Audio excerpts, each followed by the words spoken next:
NCA ने bank accounts मुंजमद करने के बाद तहकीकात की और तकरीबन 38 अरब रुपए की पेशकश कबूल कर ली।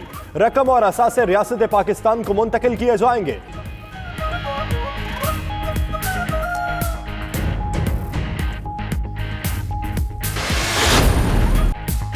मुशीर खजाना हफीज शेख की लंदन में तस्फिये की तस्दीक। 92 न्यूज के सवाल पर कहा पाकिस्तान को 38 अरब रुपए मौसूल होंगे। हुकूमती बयान में कहा गया तहकीकात फंड्स की मुंतकली के खिलाफ थी, किसी शख्सियत के खिलाफ नहीं। ज़राए के मुताबिक मामले की सरकारी सतह पर तशहीर न करने का फैसला।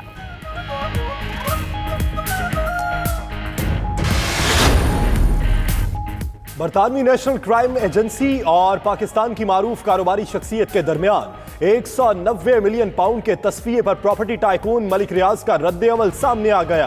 कहते हैं बरतानिया में कानूनी और डिक्लेयर्ड जायदाद बेची है। मलिक रियाज ने ट्वीट में शहजाद अकबर का बयान नेशनल क्राइम एजेंसी के खाते में डाल दिया।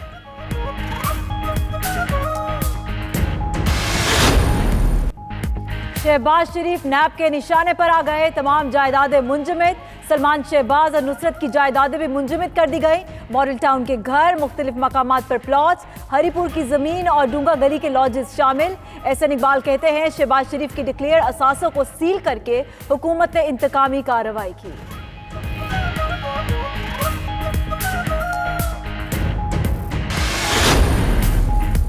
शहबाज शरीफ के खिलाफ करप्शन की इंक्वायरी खोलने का फैसला। सिराज दुरानी, राना सनाउल्लाह, बलीगुर रहमान, फरजाना राजा, निसार खोड़ो भी नैब के रडार पर।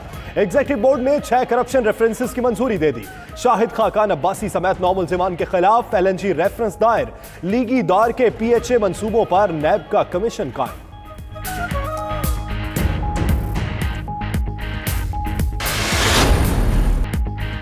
आशियाना केस में शहबाज शरीफ की जमानत बरकरार रखने का फैसला।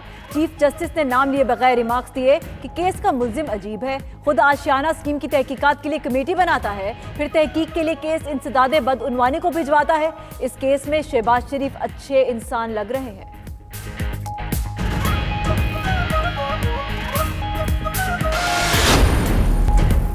कार के मंसूबे में पाकिस्तानी अफसरान का इतराफ जुर्म। साबिक वफाकी वजीर और सेक्रेटरी के खिलाफ कार्रवाई का फैसला।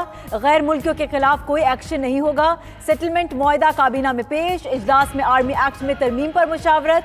10 निकाती एजेंडा मंजूर। ECC के फैसलों की तौसीक। बच्चों की अदालत बनाने की मंजूरी।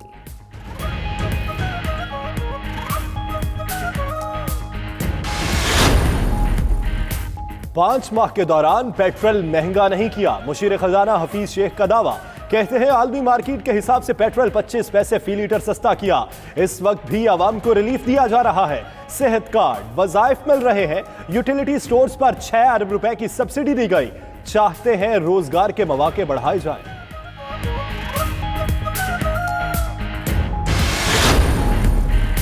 इलेक्शन कमीशन मेंबरान का तकर्रुर। पार्लिमानी कमेटी का बलोचिस्तान से नबीद जान बलोच के नाम पर इत्तफाक। सिंध से अपोजिशन का तजवीज़ करदा मेंबर लिया जाएगा।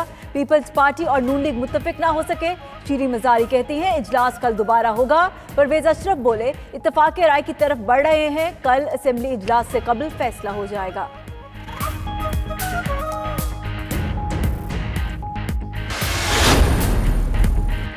लाहौर में ऑरेंज लाइन ट्रेन चलाने का ख्वाब ताबीर के करीब। वज़ीर आला की ज़ेर सदारत इजलास। टिकट 40 रुपए रखने की तजवीज़।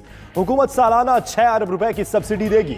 फयाजुल हसन चौहान ने कहा उस्मान बुज़दार के इक़दामात बयान करने के लिए 3 घंटे भी कम हैं। शहबाज शरीफ 1200 अरब का मकरूज पंजाब छोड़कर गए।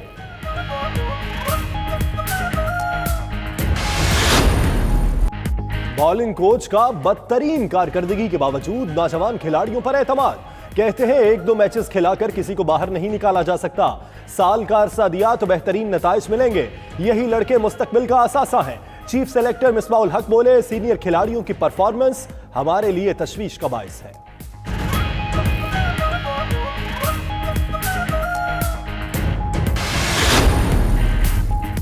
श्रीलंका के खिलाफ होम सीरीज पर सिलेक्टर्स की मुशावरत मुकम्मल। फवाद आलम और उस्मान चिनवारी को शामिल किए जाने का इम्कान। इमामुल हक की छुट्टी और समी असलम की शमूलियत मुतवक्के। यासिर शाह को बरकरार रखने का फैसला।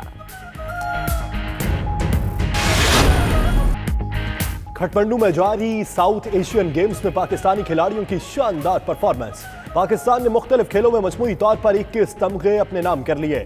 4 گولڈ، 9 سلور اور 8 برونز میڈل شامل ہیں.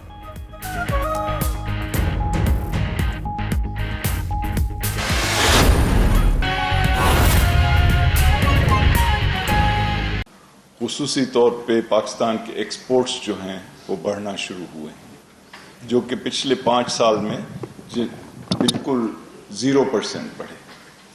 اور اس کی وجہ سے آپ نے دیکھا کہ یہ جو مہینہ گزرا ہے اس میں یہ تقریباً 10% بڑھے، ایکسپورٹ بڑھے. اور اس کی وجہ سے آپ نے دیکھا کہ یہ جو مہینہ گزرا ہے اس میں یہ تقریباً 10% بڑھے ایکسپورٹس. تو جس طرح سے یہ ڈالرز کی آمدنی آئے گی اسی طرح سے پاکستان میں خوشحالی بڑھے گی. دوسری جانب جو ہمارا کرنٹ اکاؤنٹ ڈیفیسٹ یعنی جو ہم ڈالرز کماتے ہیں اور جو ہم ڈالرز خرچ کرتے ہیں امپورٹس، اس کی جو بیسز ہے وہ کم ہو رہی ہے.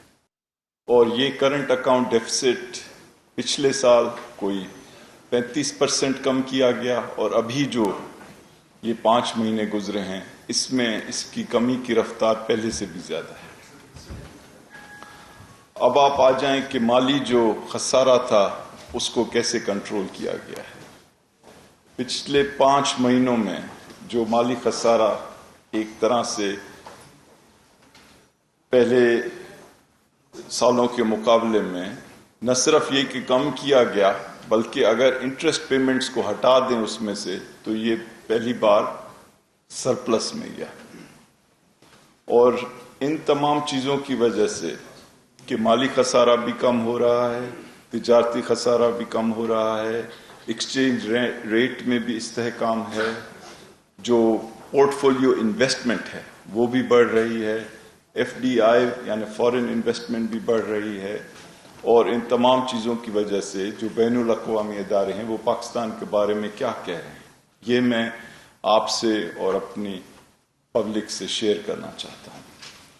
پہل ورلڈ بینک جو دنیا کا سب سے بڑا مالی امداد دینے والا ادارہ ہے، ان کے پریزیڈنٹ یہاں آئے اور انہوں نے پاکستان کی اکنامک پرفارمنس کو سراہا، اور انہوں نے ساتھ ہی ساتھ پاکستان کے ساتھ اپنے تعلقات مزید بہتر کرنے کے لیے ہدایات دی.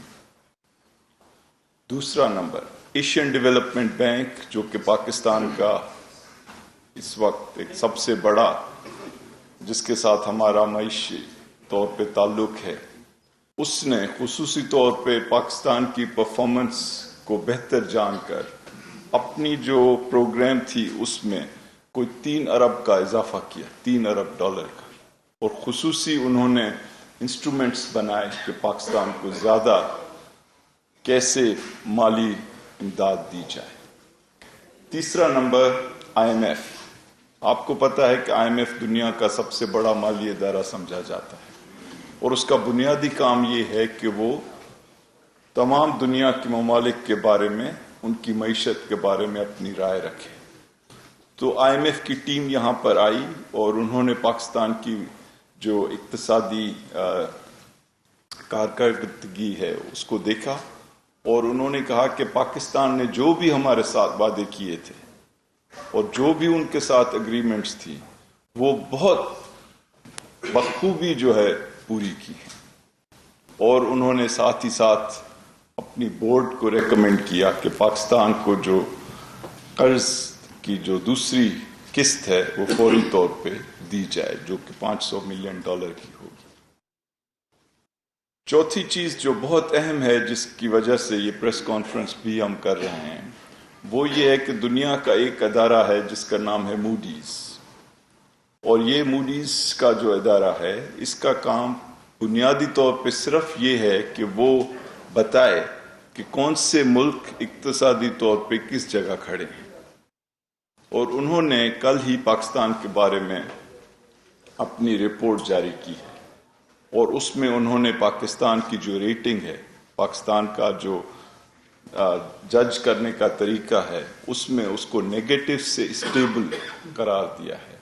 یعنی پہلے پاکستان کی معیشت پچھلے چند سالوں میں نیگیٹو تھی، لیکن اب ہم اس کو اسٹیبل یعنی اس کو ہم کہہ رہے ہیں کہ یہ مستحکم ہو چکی ہے. اور اس طرح سے یہ جو موڈیز کی رپورٹ آئی ہے اس سے ساری دنیا کو پتہ پڑ گیا کہ پاکستان کے اندر جو اصلاحات کی